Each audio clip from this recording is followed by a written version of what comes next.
예, 도반 여러분 안녕하세요.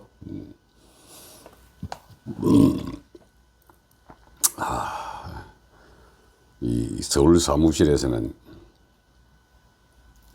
개인 명상 시간이 충분히 확보가 돼 가지고 혼자서 할 수 있는 이 명상이 참 하루 중에 행복한 시간입니다. 그래서 저녁에 6시부터 한 2시간 정도 몸 수련, 마음 수련 이렇게 다 끝마치고 나면은 저녁에 도반들하고 나눠야 할 그런 이야기들이 자꾸 여러 가지가 생각이 납니다.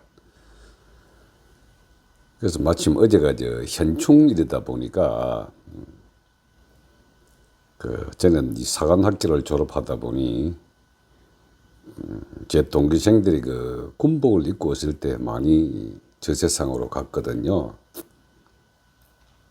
그래서 인연 있는 자들과 이 세상과 저 세상으로 구분지어 가지고 작별하는 시간을 갖다 보니까 매년 현충일만 되면은 서울의 친구 셋, 대전의 친구 8, 11명의 친구들을 현충원에 가서 이렇게 가끔 그들과의 추억을 즐기곤 합니다. 그런데 이렇게 이 도라고 하는 이 분야에 들어가서 취미와 특기와 직업으로 하다 보니까 도의 가장 근본 목적이 제가 제일 첫 1강에서 말했듯이 잘 죽으려고 도 닦는다 그랬거든요. 그래서 우리가 결국 끝까지 이 추구를 하다 보면은 이 추구하는 그 내용이 첫 번째가 나는 누구인가, 그다음 우리는 누구인가, 어떻게 살 것인가, 그리고 어떻게 죽을 것인가, 그 죽음 이유는 또 무엇인가, 그다음 죽고 난 후에 다시 태어난 것은 또 무엇이냐, 그리고 또 몸은 또 무엇이며, 그리고 삶이란 또 무엇이냐, 여러 가지 가장 기본적인 그런 의문을 가지고 이렇게 추구하고 탐구에 들어가는 게 이제 이렇게 수련자의 목적이기도 합니다.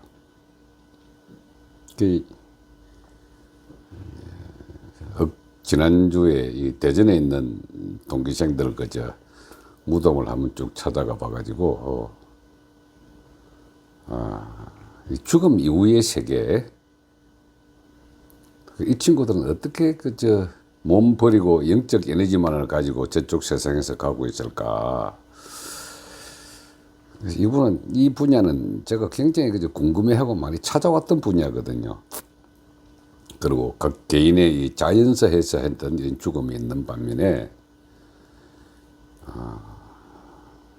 본의 아닌 자기의 뜻과는 전혀 무관하게 국가라는 큰 틀 속에서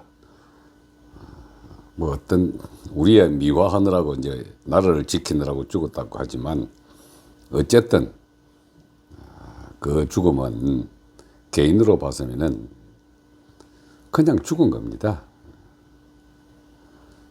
그래서 저는 이 군복 입은 사람이 죽었다고 하면은 우리 천안함 사태에서 배로 왕창 수장을 하거나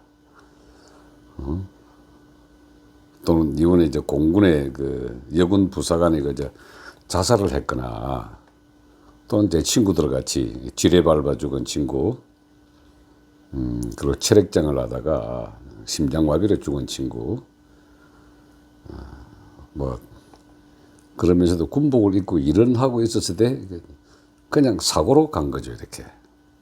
근데 죽음 이후의 세계가 이런 친구들이 가는 곳이 어디며, 자연세에서 가는 곳이 어디며, 일찍이 요절해서 간 사람이 무엇이냐, 등등, 세계 60억 인구가 죽음을 맞이하는 거는 각 개인마다 다 다르단 말이죠.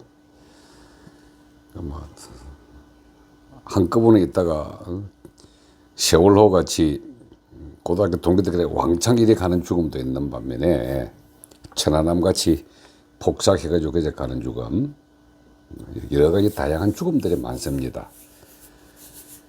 그래서 이 죽음 이후의 세계를 우리가 알아야만이 이 삶이 더 풍요로워지고 삶 자체에 대해서 집착을 많이 하지 않게 되는 거죠, 이렇게. 그래서 저는 이 죽음 이후의 세계에 대해서 상당히 궁금해가지고 명상 상태에 들어가거나 또는 수면 상태가 우리가 이제 의식과 무의식이 연결되는 상태이기 때문에 수면 상태에서 이제 자면서 하는 수련법, 완전한 이완법이죠. 그걸 갖다 하다 보면은 가끔 제 세상에 비치곤 합니다. 이 죽음에 대한 얘기를 가장 많이 한 곳이 이제 결국 이 종교의 영역인데요. 불교든 기독교든 그 죽음 이후의 세계를 공포심을 없애주느라고 이제 착하게 살아서 천당 가야 한다는 걸 갖다가 이제 주로 이제 하는 교리로 삼고 있는데, 제가 알고 있는 이 죽음의 세계는 말이죠, 일체 유심조라는 이 사실을 완전히 확인을 하고 난 다음에 죽음 이후의 세계는 철저하게 자기가 만든다는 사실입니다. 자, 뭐 제가 몇 번이라고 강조를 하지만은 우리가 사는 목적 자체가 죽음이 두렵기 때문에 그 두려움을 극복하고 그 두려움에 대비를 하기 위해서 지금 삶을 살아간다고 말씀을 한번 드렸었습니다. 그래서 죽음이 두렵기 때문에 죽지 않으려고 끝없이 먹고 죽지 않으려고 끝없이 숨쉬고, 근데도 좀 역설적으로 내가 죽는 것을 알기 때문에 내 유전자를 남기기 위해서 끊임없이 내 후손을 만들어내고 그 후손이 이 삶을 잘 끊임없이 영위를 할 수 있도록 그들을 적극적으로 돌봐주고, 결국 우리의 삶이라고 하는 것은 죽음이라는 거대한 공포의 그늘에서 바탕을 둬가지고 거기 피하지 못하면서도 대비를 하는 아주 그 역설적인 것이 이제 삶이란 것이죠. 근데 이 삶이란 자체도 내 의식의 선택의 결과로서 만들어낸 섭의 결과가 지금의 내 모습이라면은 죽음 자체도 절대 이 삶과 단절되는 것이 아니라 이 삶 너머에 살면서 생각하고 가졌던 이 의식들을 그대로 죽음 이후도 가져간다는데 이게 일체 유심의 묘미가 있습니다. 자, 이게 이 삶과 죽음, 이게 제가 지금 뭐 마음의 영역이라 그랬거든요. 그래서 이 마음이 만들어내는 이 마음 자체를 하나로 보면은 이게 펼쳐내는 것이 세수로 펼쳐내기 때문에 마음이 정과 기와 신으로 펼쳐낸 것이 인간이라 그랬거든요.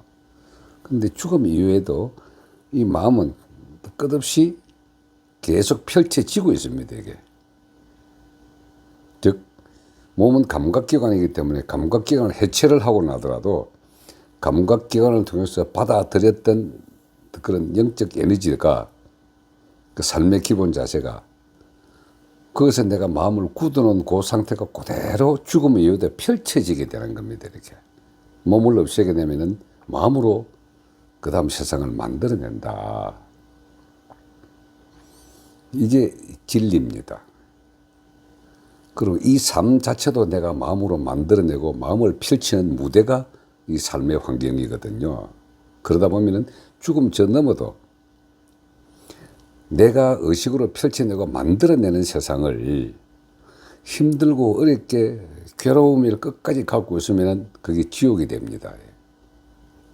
그리고 이 삶을 만족스럽게 살고 이 삶이란 결국은 영혼에 기록된 고급 진동수를 하기 위한 수단으로서 내가 몸을 가지고 있다라는 사실을 확인하게 되면은 죽음 저 너머의 세계에 마찬가지로 맑고 화려하게 펼쳐집니다, 이렇게.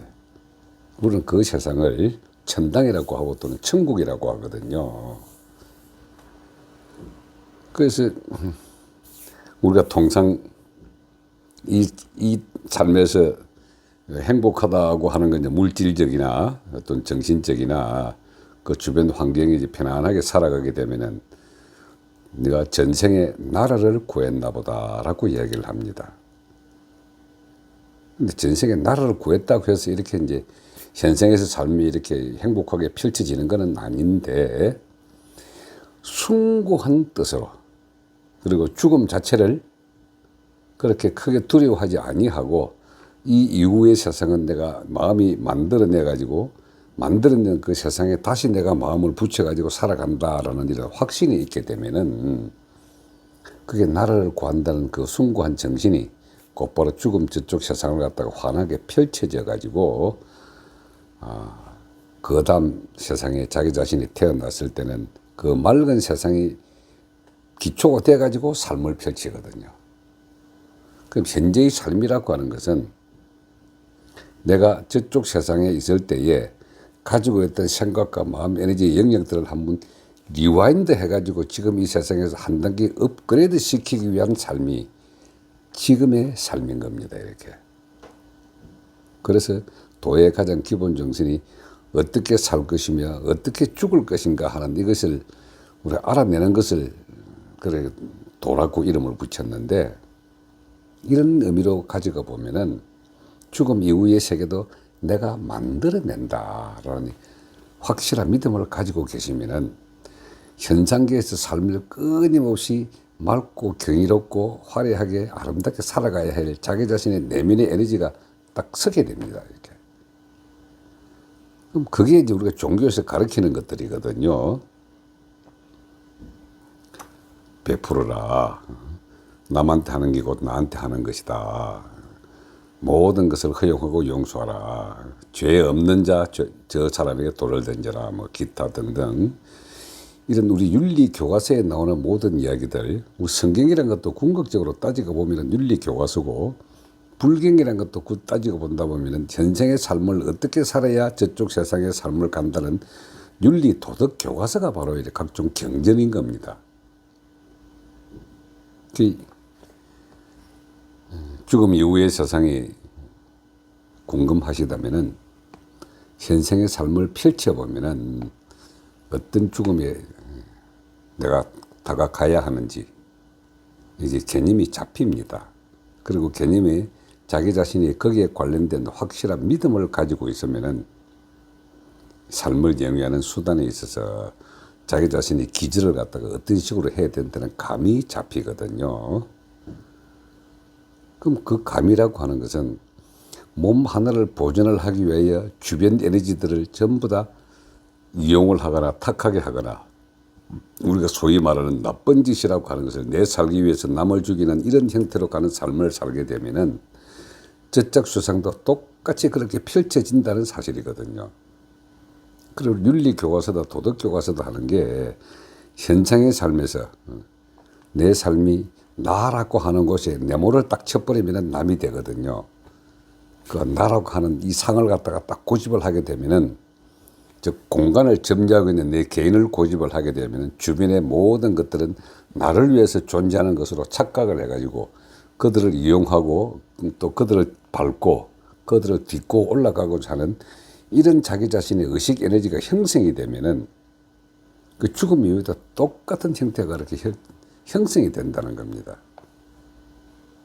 이 개인의 죽음이 단체의 죽음과 이게 차이가 나는 것이, 그 개인은 어떤 식으로 죽음을 맞이했다 하더라도 자기 자신의 삶의 자신은 심판은 자기가 하거든요.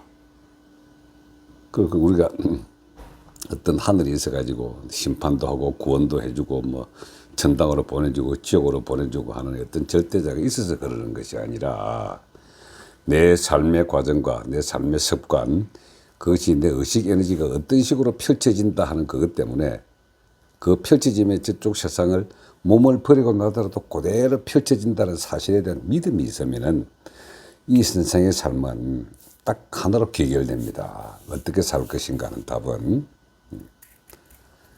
만족할 줄 아는 삶이 가장 잘 사는 삶이고 가장 잘 죽는 방법입니다. 그래서 어떤 식으로 만족을 하느냐.